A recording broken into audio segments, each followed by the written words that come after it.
तो मोती को भी बांध करके कांजी हंस में रख दिया जाता है। दोनों मित्र वहीं पर एक सप्ताह तक पड़े रहते हैं। दोनों के सामने में चारे का एक तृण भी नहीं दिया जाता है और एक बार दिन भर में कभी पानी दिखा दिया जाता था। यही पानी उनके जीवन का आधार बन गया था, जिसकी वजह से दोनों क्या हो गए थे, काफी दुर्बल हो गए थे, काफी कमजोर हो गए थे। यहाँ तक कि अब उनसे उठा भी नहीं जाता था। दोनों की ठठरियां यानी दोनों की हड्डी निकल गई थी। एक दिन अचानक से एक घटना घटती है कि बाड़े के सामने में डुग्गी बजने लगती है और वहां पर 50-60 लोग जमा भी हो जाते हैं। तब दोनों मित्र हीरा और मोती कांजी हौस से निकाले जाते हैं। उसकी बहुत सेवा होने लगती है। लोग आकर के दोनों बैलों की सूरत को देखते हैं और मन उदास करके वहां से चले जाते हैं कि आखिर ऐसे मृतक बैलों का खरीदार कौन होगा। तभी क्या होता है, सहसा यानी अचानक से एक दड़िहल आदमी जिसकी आंखें लाल थी और मुद्रा अत्यंत कठोर थी आया और दोनों मित्रों के कूल्हों में उंगली गोदकर मुंशी जी से बातें करने लगा। यह जो दड़िहल आदमी है जिसकी आंखें लाल है वह एक कसाई है। वह आता है और यह देखने गोद करके यह देखने का प्रयास करता है कि दोनों में कितने मांस है। दोनों बैलों में क्या होता है, अंतर्ज्ञान होता है कि हमें जरूर ही हमें किसी ऐसे कामों के लिए ले जा रहा है जो कि हमें मृत्यु तक पहुंचा सकता है। दोनों कांप उठते हैं। वह कौन है, उन्हें क्यों टटोल रहा है, अब इस विषय में कोई भी संदेह नहीं रहता है। दोनों हीरा और मोती एक दूसरे को भयभीत नजरों से देखना शुरू कर देते हैं। हीरा को पछतावा होता है और वह कहने लगता है, बेकार ही गया के घर से हमें भागे, अब हमारी जान नहीं बचेगी। मोती अश्रद्धा की भावना से उत्तर देता है, कहते हैं अगर भगवान हैं तो वे सबके ऊपर दया करते हैं और अगर हमने सही काम किया है तो वे हमारे ऊपर भी दया करेंगे। हीरा कहता है अगर भगवान ने हमारे लिए हमारा मरना जीना दोनों बराबर है, चलो अच्छा ही है, उस दिन उसके पास तो रहेंगे। एक बार भगवान ने उस लड़की के रूप में हमें बचाया तो अब क्या भगवान नहीं बचाएंगे। दोनों एक आश्वासन पर, एक तसल्ली के ऊपर, एक आशा की दीप के ऊपर यहाँ पर भी अपना हौसला नहीं छोड़ रहे हैं कि भगवान किस किस रूप में आकर के बचाए। एक लड़की के रूप में आकर के बचाए तो उस सांड से बचाए तो अब भी वो बचा सकते हैं। यह आदमी छुरी चलाएगा देख लेना, तो क्या चिंता है, मांस, खाल, सींग, हड्डी सब किसी न किसी काम आ जाएंगे। यहाँ पे भी संतुष्टि है कि हम औरों के लिए समर्पित हैं और एक एक चीज हमारा दूसरे के काम में ही आएगा, वह भी बेकार नहीं जाएगा। नीलाम, ये दोनों बैल नीलाम हो जाते हैं और दोनों मित्र उस दड़िहल के साथ जाने लगते हैं। दोनों की बोटी बोटी कांप रही थी। दोनों अंदर तक भयभीत थे। बेचारे भय के मारे पैर नहीं उठा पा रहे थे, लेकिन फिर भी गिरते पड़ते भागे जाते थे, क्योंकि थोड़ी भी चाल अगर धीमी हो जाती थी तो यह कसाई क्या करता था, जोर से डंडा जमा देता था। राह में क्या होता है, गाय बैलों का एक रेवड़ हरे हरे हार में चरता नजर आया।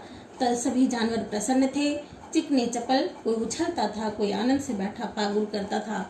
ये दोनों जब वहां से जा रहे हैं, रास्ते से देख रहे हैं, तो इन्हें क्या दिखता है कि इनके ही बिरादरी के सारे जानवर हैं, सभी मौज मस्ती कर रहे हैं, सभी तंदुरुस्त हैं, कोई आनंद से पागुल कर रहा है और इन्हें उन जानवरों को देखकर ऐसा प्रतीत होता है कि इनका जीवन कितना सुखी जीवन है।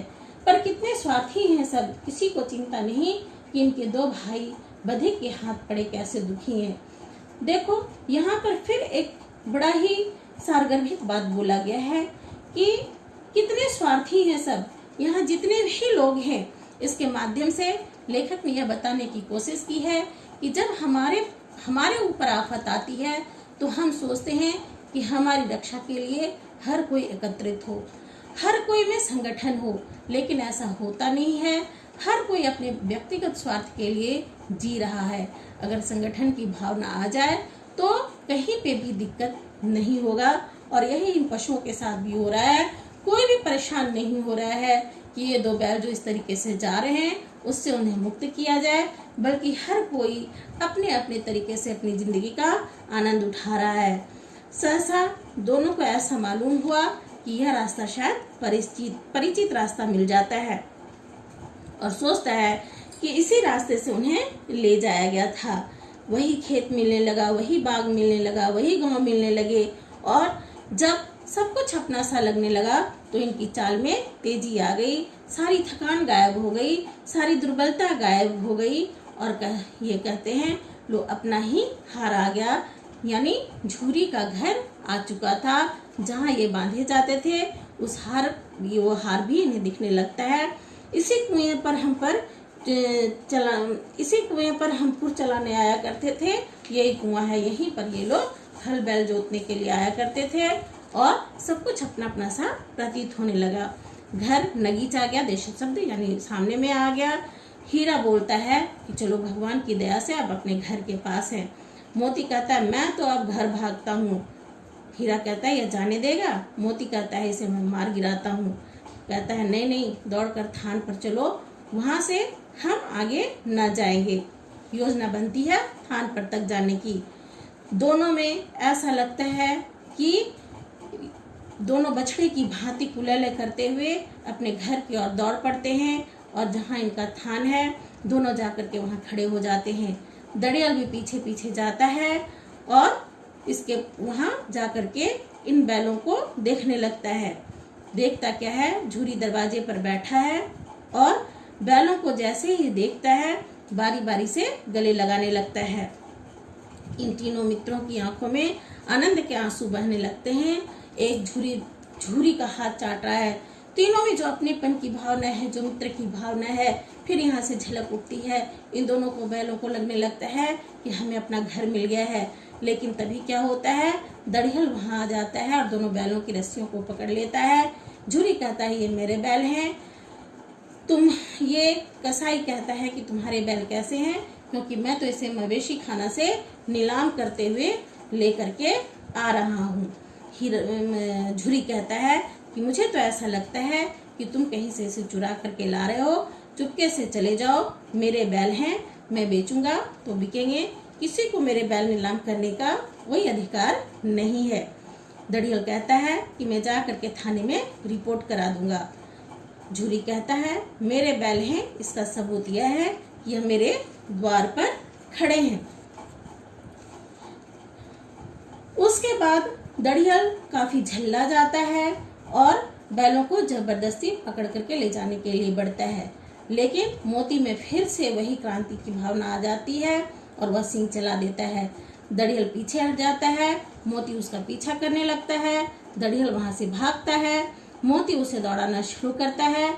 गांव के बाहर जब तक वह दड़ियल को गांव से बाहर नहीं निकाल देता है वह रुकता नहीं है और वहाँ खड़ा होकर के दड़ियल का रास्ता देख रहा है कि दड़ियल फिर घूम करके नहीं आए।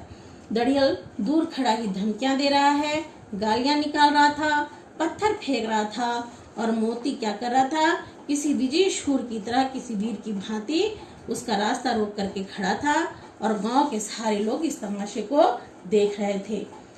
जब दड़ियल हार करके चला जाता है तब मोती अकड़ता हुआ चला आता है, यानी मोती अपने प्रयास से दड़ियल को वहां से भगा देता है।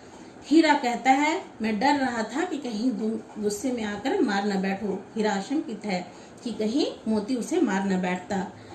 मोती फिर गुस्से में कहता है मुझे पकड़ता तो मैं इस बार सही में उसे बिना मारे तो छोड़ता नहीं। और कहता है, हीरा कहता अब नहीं आएगा। फिर वह कहता आएगा तो दूर से ही मैं खबर दूंगा, देखूं कैसे ले जाता है। फिर वह कहता है अगर गोली मरवा दे तो? कहता मर जाऊंगा पर उसके काम तो ना आऊंगा। हमारी जान को कोई जान ही नहीं समझता है, इसलिए कि हम इतने सीधे हैं।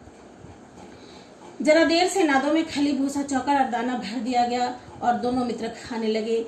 झूरी खड़ा दोनों को सहला रहा था और सारे गांव के बच्चे इस तमाशे को देख रहे थे। सारे गांव में उत्साह था और उसी समय में मालकिन भी आती है और दोनों के माथे को चूम लेती है।